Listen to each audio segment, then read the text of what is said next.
Parliamentary standing committee సిఫార్సులు, central board of trustees సూచనలు, supreme court సలహాల మేరకు ఈపీఎఫ్ కనీస పెన్షన్ 7,500 రూపాయలు పెంచాలని, 6 నెలలకు ఒకసారి పెరిగే కరువు భత్యం లింక్ చేయాలని, కుటుంబ సభ్యులకు వైద్య సదుపాయం కల్పించాలని ఐఎఫ్టీయూ జాతీయ ఉపాధ్యక్షులు పి ప్రసాద్ కేంద్ర ప్రభుత్వాన్ని డిమాండ్ చేశారు.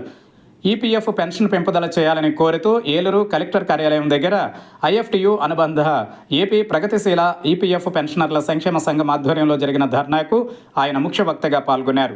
ఈ సందర్భంగా ఆయన మాట్లాడుతూ సంవత్సరాలు తరబడి కష్టించి తమ రక్త మాంసాలు ధారపోసిన కార్మికులకు మోడీ ప్రభుత్వం తీవ్రమైన అన్యాయం చేస్తోందని విమర్శించారు.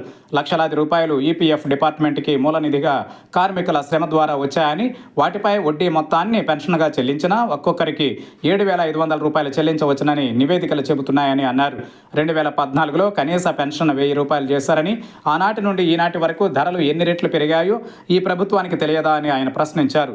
ఇఫ్టు రాష్ట్ర అధ్యక్షులు కె పోరాడి, ఉపాధ్యక్షులు యు వెంకటేశ్వరరావు, నగర అధ్యక్షులు బి సోమయ్య, నగర ప్రధాన కార్యదర్శి ఎర్ర శ్రీనివాసరావు, నగర నాయకులు పల్లి గంగరాజు, ప్రగతిశీల ఈపీఎఫ్ పెన్షనర్ల సంక్షేమ సంఘం ఏలూరు నాయకులు కోసూరి నూకరాజు, బుద్ధా నాగేశ్వరరావు, కొంపంగి కృష్ణ తదితరులు పాల్గొన్నారు.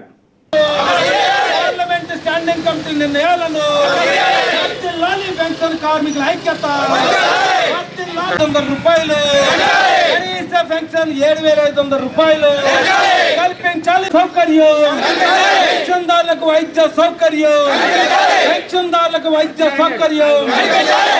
ఈ దేశాన్ని పరిపాలిస్తున్న ప్రధానమంత్రి నిన్ననే 75 ఏళ్ళు నిండిన వృద్ధుడిగా మారాడు.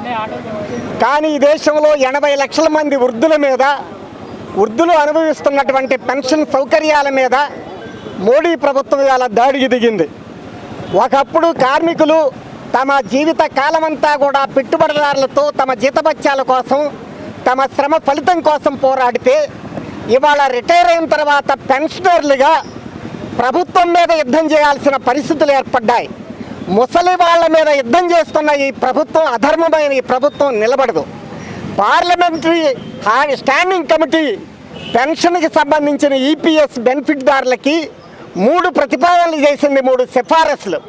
ఒకటి, కనీస పెన్షన్ని 7,500 చేయాలని, వాళ్ళకి 6 నెలలకోసారి డిఏని లింక్ చేయాలని, వాళ్ళ కుటుంబాలకి పెన్షన్ వైద్య సదుపాయం ఉచితంగా కల్పించాలని చేసింది. వాటిని వెంటనే అమలు చేయాలని చెప్పి డిమాండ్ చేస్తున్నాం. ఇది ప్రభుత్వ బాధ్యత. లక్షల కోట్ల రూపాయల అంబానీ, అదానీ లాంటి వాళ్ళకి రాయితీలు ఇస్తున్న ఈ ప్రభుత్వం 54 లక్షల కోట్ల రూపాయలతో బడ్జెట్లు ప్రవేశపెడుతున్న ఈ ప్రభుత్వం వాళ్ళ వడ్డీని వాళ్ళకెందుకు చెల్లించదు? ఇవాళ వడ్డీని కూడా చెల్లించడం లేదు. అసలు వడ్డీ అతి తక్కువ 8.25% మాత్రమే. కార్మికుల యొక్క కార్పస్ ఫండ్లో నుంచి ఏదైతే పెన్షన్ నిధి ఉందో, ఈ పెన్షన్ నిధి ప్రభుత్వం సెక్యూరిటీలో పెట్టిన వాటి మీద 8.25 మాత్రమే. ఇవాళ స్టేట్ బ్యాంక్ ఆఫ్ ఇండియా కూడా 10 నుంచి 11.5% వరకు వసూలు చేస్తుంది. లోన్లు తీసుకున్న, పర్సనల్ లోన్లు తీసుకున్న వాళ్ళ మీద. ఐసిఐసి లాంటి ప్రైవేట్ బ్యాంకులు 13% వసూలు చేస్తున్నాయి. కానీ కార్మికుల కష్టార్జితాన్ని లోనుగా తీసుకున్న ఈ ప్రభుత్వం 8.25% చేస్తుంది. ఆ వడ్డీలను కూడా కనీసం కార్మికుల పెన్షన్ పెంచడానికి ఉపయోగించడం లేదు. కనుక ముసలి వాళ్ళు, వృద్ధాప్య దశలో తమ భార్యా పిల్లలు పోషించుకోవాల్సిన అవసరం. ఏ కష్టం చేయకుండా కేవలం ప్రభుత్వాలు తమ ఓటు బ్యాంకు కోసమే 4,000 రూపాయల పెన్షన్లు ఇస్తున్నాయే. కానీ 30-40 ఏళ్ళు తమ కష్టార్జితంగా శ్రమ చేసిన కార్మికులకి ఎందుకు ఇవ్వనని మేము ప్రశ్నిస్తున్నాం. ఈ పోరాటం ఓడవాడలా, వీధి వీధులా దేశవ్యాప్తమై ఇది ఖచ్చితంగా పార్లమెంటరీ స్టాండింగ్ కమిటీ ప్రతిపాదనలు అమలు జరిగేదాకా ఇది ఉద్యమం కొనసాగుతుందని చెప్పి భావిస్తున్నాం.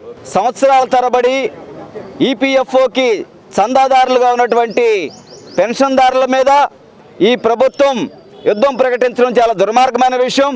30-35 సంవత్సరాలు పనిచేసినటువంటి కార్మికులకి కనీసం 3,000 రూపాయలు కూడా పెన్షన్ ఇవ్వటం లేదంటే ఈ ప్రభుత్వం ఏం చేస్తూ ఉందని చెప్పి మేము ప్రశ్నిస్తూ ఉన్నాం.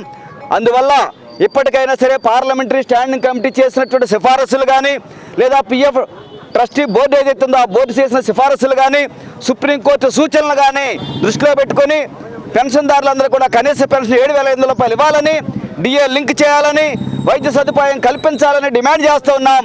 ఆ మేరకు ఐఎఫ్టి అనుబంధ ఏపీ ప్రగతిశీల ఈపీఎఫ్ పెన్షనర్ల సంక్షేమ సంఘం ఆధ్వర్యంలో ఏలూరులో ఈరోజు ధర్నా నిర్వహిస్తున్నాం.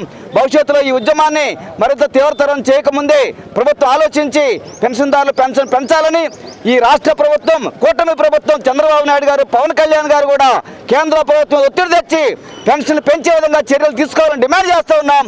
లేని పక్షంలో ఈ ఉద్యమాన్ని తీవ్రతరం చేస్తామని హెచ్చరిస్తూ ఉన్నాం.